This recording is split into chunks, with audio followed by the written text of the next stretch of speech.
بسم اللہ الرحمن الرحیم۔ السلام علیکم ورحمۃ اللہ وبرکاتہ۔ جن دوستوں نے میرے چینل کو سبسکرائب نہیں کیا وہ چینل کو سبسکرائب کر دیں تاکہ ہر نئی آنے والی ویڈیو آپ تک پہنچ سکے۔ شکریہ۔ محترم ناظرین کرام، نماز فجر کے بعد سورۃ کوثر کا یہ وظیفہ کر لو، مجھے اللہ کی جانب سے ایسی غیبی مدد ملتی ہے کہ اگر 900 کروڑ کی بھی ضرورت ہو اللہ تعالیٰ دے دیتا ہے۔ ناظرین کرام، ماہ ذی الحج کا مہینہ جاری ہے۔ اس مہینے کی برکت سے اللہ پاک آپ کو بھی نوازے گا۔ ویسے تو ہر مہینے میں ہر دن ہر لمحے ہی اللہ پاک اپنے بندوں کے لیے دعائیں سنتا بھی ہے اور قبول بھی فرماتا ہے، لیکن ذی الحج کا مہینہ جو ہے وہ بھی میرے اللہ کی طرف سے ایک اسپیشل آفر ہی ہے۔ ہم نے اکثر دیکھا ہے کہ جب ہم کسی شاپنگ مال میں یا کسی بڑی مارکیٹ میں جاتے ہیں تو پھر کسی دکان میں جاتے ہیں تو وہاں اکثر لکھا ہوتا ہے کہ اسپیشل آفر، تو یہ مہینہ بھی اسی طرح اسپیشل آفر ہی ہے۔ اس مہینے کی مناسبت سے ہی ایک ایسا وظیفہ ہے جو آپ کو بتانے جا رہا ہوں۔ جیسے ذی الحج کے مہینے میں آپ نے کرنا ہے، اس وظیفے کی برکت سے آپ پھر دیکھیں گے کہ اگر آپ سے 900 کروڑ بھی ضرورت ہے یا آپ کو جتنی بھی رقم کی ضرورت ہے ایمرجنسی میں، اللہ پاک آپ کو نوازے گا، کیونکہ جس نے بھی اس وظیفے کو کیا ہے اللہ نے اسے خوب نوازا ہے۔ آپ اس وظیفے کو ایک مرتبہ ضرور آزما لیں، انشاءاللہ اگر آپ کی زندگی نہ بدلی تو پھر کہنا۔ اگر آپ نے اس وظیفے کے کرنے کے فوراً بعد جو اثرات ہیں، جو بھی خوشخبریاں ہیں وہ آپ کو محسوس نہ ہوئیں تو پھر آپ گلہ کرنا، کیونکہ جو اللہ پاک کی ذات پر کامل یقین رکھ کر اللہ کی عبادت کرتا ہے، اللہ ہی سے مانگتا ہے، تو اللہ پاک اس کو کبھی مایوس نہیں کرتا۔ محترم ناظرین، کبھی بھی آپ کو اللہ پاک مایوس نہیں کرے گا، لیکن شرط یہ ہے کہ مکمل یقین اور اطمینان سے یہ ہو۔ اللہ سے مانگ رہے ہیں آپ تو اللہ ہی ہمیں نوازے گا، اللہ دے گا، کیونکہ اکثر لوگ یہ کہتے پھرتے ہیں کہ ہماری تو نعوذ باللہ دعائیں قبول نہیں ہوتیں، ہمارا تو یہ مسئلہ ہے کہ ہم تو 5 سال یا 10 سال سے ایک ہی چیز مانگ رہے ہیں لیکن پھر بھی ہمیں کچھ نہیں ملا۔ تو یہ جو الفاظ میرے بھائیوں اور میری بہنوں کو میرا اللہ پاک جب اپنے بندوں کی دعائیں قبول نہیں فرماتا، جب تک وہ یہ الفاظ اپنے منہ سے ادا نہ کر بیٹھیں، جب وہ یہ الفاظ ادا کر بیٹھتا ہے ناشکری کے، تو یہ الفاظ اللہ پاک کو ناپسند ہیں، تو پھر یہ ہوتا ہے کہ اللہ پاک اس بندے سے ناراض ہو جاتا ہے۔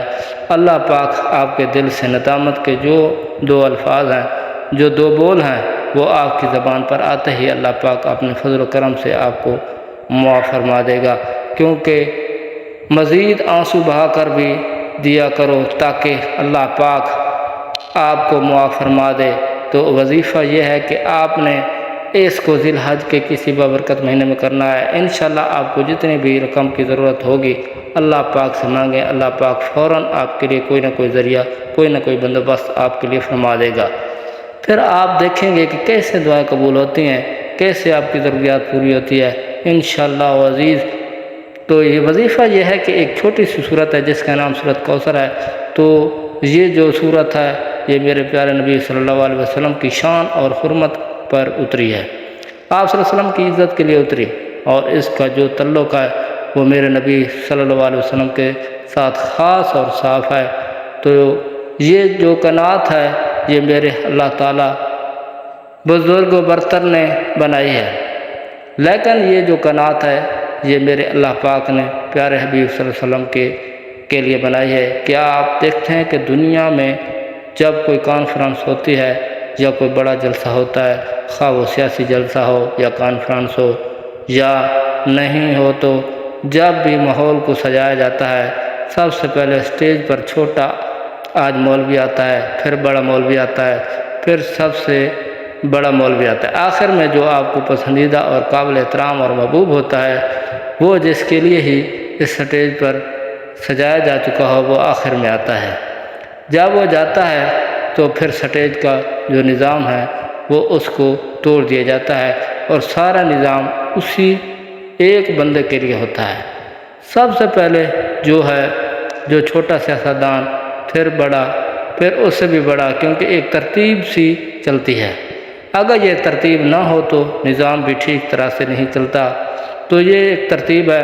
تو اسی لیے میرے اللہ نے اپنی جب نبوت کا سٹیج سجایا تو سب سے پہلے حضرت آدم علیہ السلام سے یہ سلسلہ شروع کیا، پھر کم و بیش 1,24,000 اس کی سٹیج کی زینت بنے۔ جس مقصد کے لیے سٹیج کو بنایا گیا تھا وہ مقصد یہ تھا کہ آخر میں حضرت محمد صلی اللہ علیہ وسلم جب آپ اس دنیا میں آئے، نبوت کے سٹیج پر نمودار ہوئے، اس کے بعد میرے رب العالمین نے وہ نبوت کا سٹیج ہے اس کو توڑ دیا، ختم کر دیا۔ اس کے بعد اب کوئی نبی نہیں آئے گا۔ اب وہ سٹیج ہمیشہ ہمیشہ کے لیے ٹوٹ چکا ہے۔ اب نبوت میرے نبی صلی اللہ علیہ وسلم پر ختم ہو چکی ہے۔ اب اتنی بڑی دنیا یہ جو آ رہی ہے، اسی لیے میرے بھائیوں بہنوں اب کسی کی کوئی ضرورت نہیں ہے۔ اسی لیے اب جو نبیوں والا کام ہے وہ سب سے اعلیٰ امت ہے، امت محمد رسول اللہ صلی اللہ علیہ وسلم۔ اب یہ کہ اس امت کی ڈیوٹی ہے کہ جو امت ہے یہ برائی سے لوگوں کو جا کر روکے، اچھائی کی جا کر لوگوں کو دعوت دے۔ تو یہ قیامت تک اس طریقے سے یہ جو نظام ہے، یہ سلسلہ ہے، چلتا رہے گا۔ اور اللہ کو جس نے بھی بنایا ہے وہ محمد صلی اللہ علیہ وسلم کا ادب اور دل میں لے کر آتا ہے اور اسلام کے اندر داخل ہو جاتا ہے۔ آپ پر یہ لازم ہے کہ آپ نے جو زندگی ہے اس کے اندر باقی نیکیوں کی دعوت دے، برائی سے لوگوں کو روکے۔ لا الہ الا اللہ محمد رسول اللہ، یہ جو کلمہ ہے اللہ نے ہماری تربیت و تعلیم و تربیت کے لیے ہماری زندگی کے لیے کتاب بھیجی ہے، جس کتاب کا نام ہے قرآن مجید۔ اور وہ کتاب میرے اللہ کا پیارا پیغمبر اور آخری پیغمبر حضرت محمد صلی اللہ علیہ وسلم کی ذات مبارک پر نازل کیا گیا۔ جب یہ نازل ہوا تو اللہ کے نبی نے جاتے ہوئے کہا کہ اس دنیا سے جب جا رہے تھے بیماری کی حالت میں، جب اس دنیا سے رخصت ہو رہے تھے، طبیعت ناساز تھی، تو آپ صلی اللہ علیہ وسلم نے فرمایا جاؤ کوئی لے کر آؤ، کچھ چیزیں لکھ کر دوں تاکہ میرے جانے کے بعد امت گمراہ نہ ہو جائے۔ صحابہ کرام نے کہا یا رسول اللہ صلی اللہ علیہ وسلم، قرآن اور آپ کا فرمان ہمارے لیے کافی ہے۔ تو میرے نبی نے اللہ کا شکر ادا کیا، میری جو محنت ہے وہ اب رنگ لا چکی ہے۔ تو اسی لیے یہ جو ضروری پیغام ہے وہ یہ ہے کہ آپ نے اللہ کے قرآن کو مضبوطی سے تھام کر رکھنا ہے، کیونکہ جس نے بھی اللہ پاک کے کلام یعنی قرآن مجید کو سینے سے لگا کر رکھا ہے، اس کا بیڑا دنیا کے اندر بھی پار اور آخرت والے جہان کے اندر بھی پار ہے۔ بھائی اور بہنوں، قرآن مجید سے محبت کرنا سیکھ لو، اس قرآن کو سینے میں بسانا سیکھ لو، اس قرآن کا ادب و احترام پیار اپنی زندگی کا لازمی حصہ بنا لو، کبھی گمراہ نہ ہوں گے۔ اور اس کو سمجھ لو، پھر آپ اس دنیا کے اندر کامیاب ہی ہوگے، کبھی بھی ناکام نہیں ہوگے۔ تو ذی الحج کا مہینہ چل رہا ہے، آپ نے شوال میں ہر روز نماز مغرب کے بعد اور جب آپ نماز ادا کر لیں تو اس کے بعد آپ نے یہ وظیفہ کرنا ہے، اسے آپ نے مکمل اطمینان اور سکون سے کرنا ہے۔ سورہ کوثر اور اس کی جو نسبت ہے یہ میرے نبی صلی اللہ علیہ وسلم کے لیے بہت خاص ہے، اس کا شان نزول ہے، یہ میں آپ کو پہلے ہی بیان کر چکا ہوں۔ آپ اس وظیفے کی جانب چلتے ہیں۔ مغرب کی نماز کے بعد آپ نے وہیں بیٹھ کر سب سے پہلے بسم اللہ الرحمن الرحیم پڑھنی ہے، پھر آپ نے اول و آخر 7 مرتبہ حضرت محمد صلی اللہ علیہ وسلم پر درود شریف پڑھنا ہے۔ درود ابراہیم ایک مرتبہ میرے ساتھ بھی دہرا لیں۔ اللہم صلی علی محمد وعلی آل محمد کما صلیت علی ابراہیم وعلی آل ابراہیم انک حمید مجید۔ اللہم بارک علی محمد وعلی آل محمد کما بارکت علی ابراہیم وعلی آل ابراہیم انک حمید مجید۔ اور درمیان میں آپ نے 81 مرتبہ سورۃ کوثر آپ نے پڑھنا ہے۔ 81 مرتبہ پڑھنے کے بعد 100 مرتبہ استغفر اللہ پڑھیں، پھر آخر میں 7 مرتبہ درود ابراہیمی پڑھنا ہے۔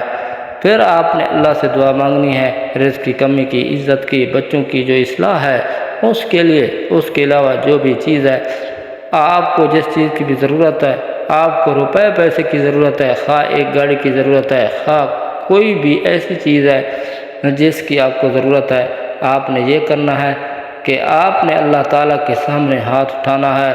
اور چھوٹی سی صورت، ناظرین چھوٹا سا عمل ہے، یہ ایک مرتبہ سچے دل سے اور کامل یقین سے کر لو، پھر آپ دیکھ لو، آپ اندازہ لگا لو کتنی بڑی طاقت ہے، کتنی بڑی فضیلت ہے، کتنا آسان راستہ ہے، بس یہ کہ کامل یقین اور مکمل یکسوئی کے ساتھ آپ نے ایک جگہ پر بیٹھ کر خاموشی کے ساتھ اس وظیفے کو کرنا ہے اور دعا مانگنی ہے۔ تو دعا ہے اللہ سے اللہ پاک ہمیں اپنے پسندیدہ راستے پر چلنے کی توفیق عطا فرمائے، ہمارے دلوں میں حضرت محمد صلی اللہ علیہ وسلم کا ادب و احترام ہمیں عطا فرمائے، ہم سب کے دکھ درد تمام تکلیف کو اپنے فضل و کرم سے دور فرمائے، ہم سب کو 5 وقت نماز باجماعت ادا کرنے کی توفیق عطا فرمائے، آمین ثم آمین یا رب العالمین۔ اللہ تعالی ہم سب کا حامی ناصر ہو۔ السلام علیکم ورحمۃ اللہ وبرکاتہ۔ دوستو میرے چینل کو سبسکرائب کرتے جانا، شکریہ۔